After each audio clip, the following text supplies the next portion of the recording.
हरये नमः गुरुवायूरप्प चरणं नारायणाखिल गुरो भगवन् नमस्ते सर्वत्र गोविन्दनाम सङ्कीर्तनं गोविन्दा गोविन्दा दशकं 74 मधुरा नगर प्रवेशम् सम्प्राप्तो मधुरां दिनार्तविगमे तत्रान्तरस्मिन् वसन् आरामे विगिताशनः सखिजनैर्यात पुरीमीक्षितुं प्राभोराचपदं शिरस्रुधिधृतव्यालोककौतूहल श्रीभुंसो यतघन्यपुण्यनिकलैराकृष्य मानोनु किम् त्वत्पादद्युतिवत्सरागसुभगास्त्वन्मूर्तिवद्योषितः सम्प्राप्ताभिलसद्वयोधररुचो लोलाभवदृष्टिव हारिण्यस्त्वदुरस्थलीवदयिते मन्तस्मितप्रौढिव नैर्मल्योलसिताः कशौक रुचिभद्राजत्कलापाश्रिताः तासामाकलयन्नपाङ्गबलनैर्मोदं प्रकर्षाद्भुतव्यालोलेषु जनेषु तत्र रजगं कञ्चित् पडीं प्रार्थयन्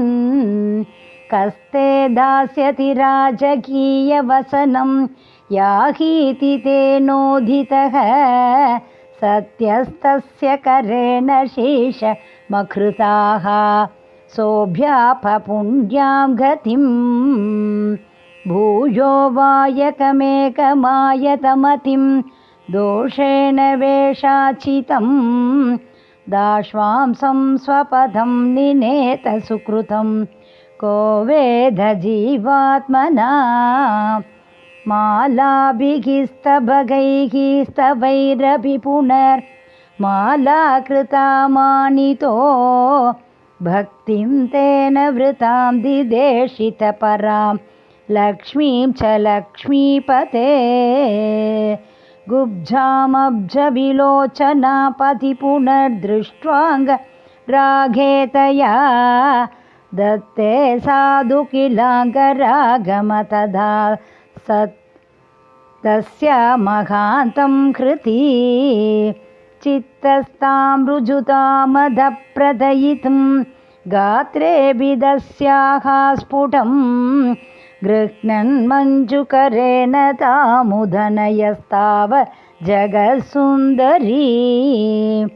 धावन्निश्चितवैभवास्तव विभो नाद्यन्तपापा जनाः यत्किञ्चित्तददे स्म सद्यनुगुणं ताम्बूलमाल्यादिकं गृह्णानः कुसुमादिकिञ्चन तथा मार्गे निबद्धाञ्जलिः नातिष्ठं पदहाय दोत्य विभुलाम् आर्तिं व्रजामि प्रभो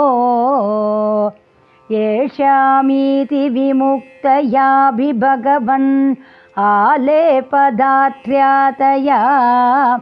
दूरात् कातरया निरीक्षित गतिस्त्वं प्राविशो गोपुरम् आघोषानुमितत्वदागममगाहर्षो ललद्देवकी वक्षो च प्रगल पयोरसमिषा त्वत्कीर्तिरन्तर्गता आविष्टो नगरीमगोत्सववती कोदण्डशालां व्रजन्